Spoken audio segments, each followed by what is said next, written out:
me about your mom and what happened to her. Well, what happened to her was she had a 15-year-old boy, kept burglarizing her home, and she offered him chances to make it up by doing yard work, apologizing, paying off his debts, and he refused every single one of them. So she finally pressed charges, was served a subpoena, and a day later was nowhere to be found. And my husband and I and my mother's boyfriend with the police broke into her home and found her body when I was 9 months pregnant with her grandson, who she never got to meet. And it was a planned rape and a planned murder and a planned cover-up. Very well calculated. So what happened afterward that led you to today being at the Capitol?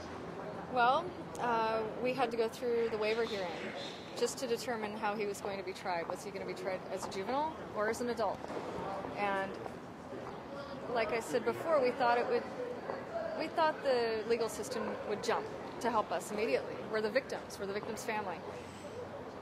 But what ended up happening was 12, 15 months later, we finally got our answer that he would be tried as an adult, but it was an excruciating year of waiting, of useless waiting. Just for one answer? Just for one answer, and it wasn't for a petty drug offense, it wasn't for a car theft, it was for a very well-planned murder and rape, and it was just a useless amount of time that prolonged our grieving, and we got into contact with Representative Pine, who wanted to do something about the laws in Hawaii, and we worked with her, and she was amazing, and now here we are reintroducing the bill because it died in committee last time. So, now, what does Karen's Law do?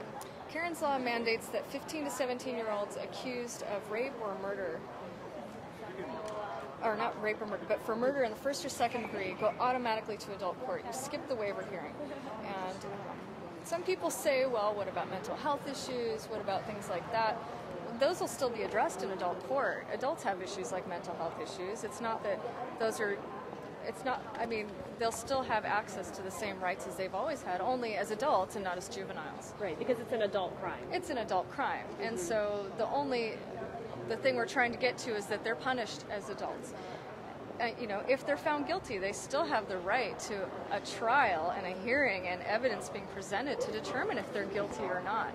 So we're not taking away anybody's rights. We're just making it so that we're protecting Hawaii by saying, look, if you're 15 to 17 years old and you plan a murder of another human being, that you will be punished as an adult if you're found guilty. Now, what would it mean to you and your family to have this law passed? It would mean a lot. It can't do anything for my mother's case, but if anyone ever has to go through what we've gone through, unfortunately, I hope they never do, but at least there will be laws in place that will speed up the trial for them, and that they can get on with their lives, or at least try to move forward. What's your message to legislators? To just be open-minded and just listen. I guess don't immediately shoot it down yet. Look at the bill, look at both angles, and put yourself in my shoes for a minute. And what about the public? What would you like the public to do? Just to keep supporting us and to write a letter to your representative of your district, or maybe your senator. And don't forget what happened, because like I've said before, I never thought in a million years I'd be sitting in front of you talking about my mother, the fact that she was raped and murdered.